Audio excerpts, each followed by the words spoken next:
Hey everybody, welcome to The Percussioner. Today I want to talk to you about something that all percussionists must go through, and that is your Steve Reich phase, all right? Steve Reich is an American composer out of New York, and Steve was on the forefront of this musical movement called minimalism, right? That's a massive topic that we're not going to delve into at the moment, but the basic concept is minimalism is taking a very small amount of simple material and subtly changing it so that you can create large amounts of material out of just that one little piece, right? And I still remember when I was introduced to it, it's something that sticks with you forever. The first piece I was introduced to was by my teacher, John Crabiel, and he had us do this piece called clapping music. Now, clapping music is a very simple piece. It involves the minimum two people, two pairs of hands, okay, which are clapping, all right? The one player, player one, just plays clapping, and it just runs this rhythm. See this rhythm? Just plays this very simple rhythm over and over and over and over again. Now, player two does what is known as phasing, all right? They will play this exact same rhythm, and then they will suddenly phase by shifting the rhythm over exactly one eighth note, right? He takes the first note and moves it to the end of the phrase, and then you've shifted it just a little bit, all right? But they continue to play while the other person stays steady and true. Now, I love this piece. I think if you can get to your teacher and say, hey, I heard about this piece called clapping music. I want to perform it. Can we do this at school? And make that happen, because you can learn so much just from this idea of shifting rhythms. It creates this amazing landscape of sound where you're not sure what's exactly happening. It's really cool. But I used to take the piece, I used to do it for warm-ups. It's really helpful because it's 3-stroke, 2-stroke, 1-stroke, 2-stroke, 1, 2, 3, 1, 2, 1, 1, 2. And I would just run through and then phase with one hand, and then come back and then phase with the other hand, and just practice on keeping the rhythm really tight and really together. It's a really great way to do it. And another thing I really like doing is to voice it, okay? To voice it, give each note a little bit of a different place to play. And one of the best places to do that is the drum kit. So I'm just going to walk you through. I'll play maybe eight repeats of each one, just so you can kind of get an idea.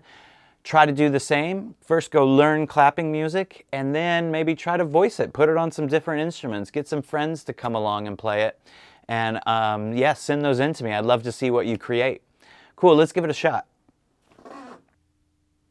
Okay, so in order to make this work, what I'm going to do is run myself through what's called a loop station. Now, the loop station is going to record what I play, and then once I stop it, it's going to play what it's recorded over and over and over again, a loop.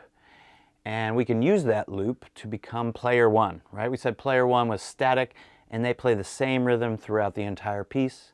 I'll be player two, and I'll go through all the different phases. Now, have a listen for it. Listen for those moments where it really lines up. Some of the phases are really cool and like sit really easily. Some of the other phases are quite awkward and tough and don't sit quite as pretty. And those are the things that you're working on when you're doing this exercise, right? It's just an exercise, and it's just for fun. So let's give it a go.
All right, so you can hear that is super fun. It's a lot of work to do. It's not easy.